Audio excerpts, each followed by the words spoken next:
Welcome back to A Celtic State of Mind. I'm Paul John Dykes, and thanks for joining me for another wander round paradise. A wee bit later this week due to the bank holiday, but plenty to talk about. That's another game scored off in our quest for a league and Scottish Cup double. It could have been a tricky one against Hearts.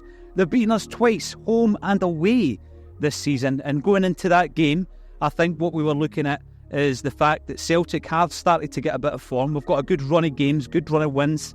Obviously, the only one we didn't win recently was against Hearts at Tynecastle, but there were other matters surrounding that particular defeat. So we've gone into this game with almost a full-strength squad. Maida was on the bench, and it is potentially the best 90-minute performance I've seen all season from this side.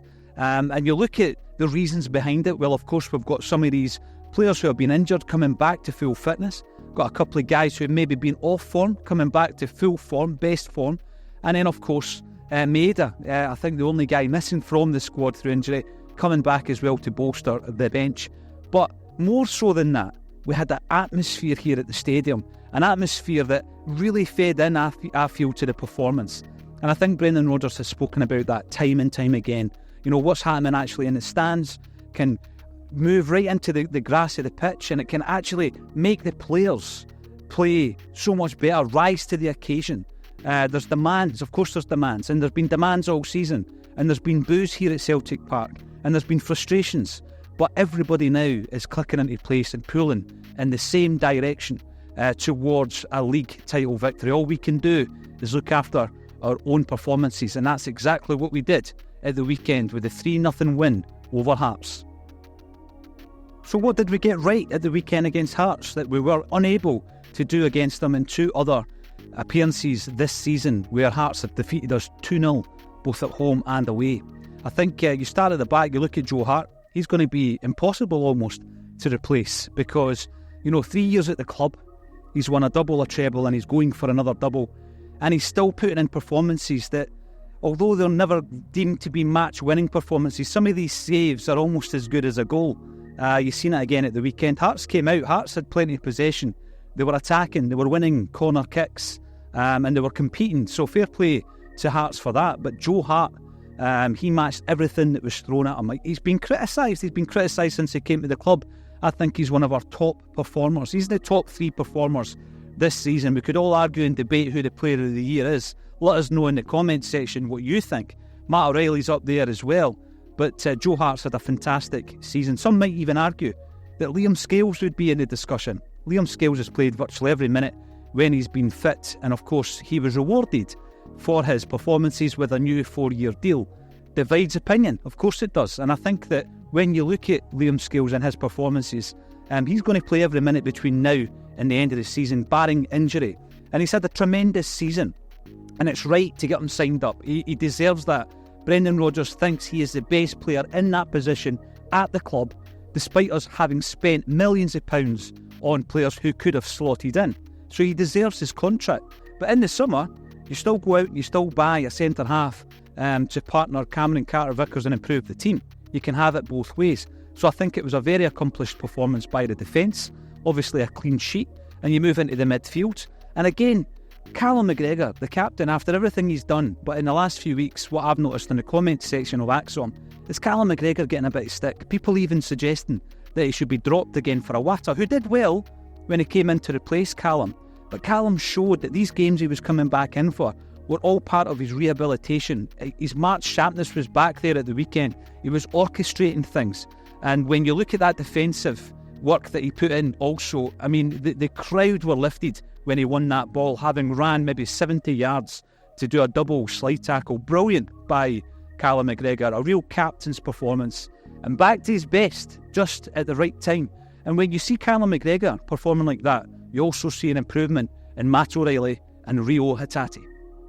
Callum McGregor done a lot of what would be called the dirty work in the midfield. A lot of the defensive work was done by the captain. And what you've seen was Rio Hatate. He's the man. If he plays, Kyogo plays. We've been saying that all season. He can thread a ball through the eye of a needle, and he did that for the opening goal for Kyogo. He was back to something like his best.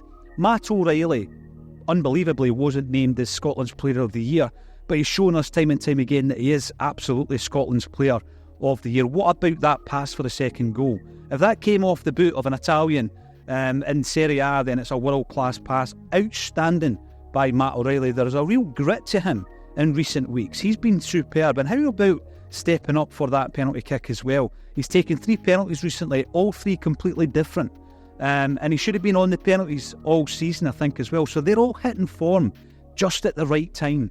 The only big question mark, I think, is around the wingers going into the Rangers game. If Maeda's fit, he's got to play. He gives Tavernier nightmares, but he might not quite be ready for the game. So that's going to be an interesting one. If he isn't, then you run with Forrest and Kuhn. But if Maeda is fit, Kuhn's got to drop out. No disrespect to him, I think he's still finding his feet, still finding his rhythm, and against Rangers we need everybody to be on it. Jamesy Forrest again with a tremendous performance. And by the way, I think we go back to Brendan Rodgers' comments about Jamesy being the best winger at the club, and I thought he meant he was going to be used as an impact sub. How great is it that he's starting games and he's contributing to games? And what about Jamesy Forrest in his 15th season at the club? An absolute legend. And Brendan Rodgers said he was the best winger at the football club just a few weeks ago. It raised a few eyebrows. But I think people are now seeing the quality of the player and exactly what Brendan Rodgers meant.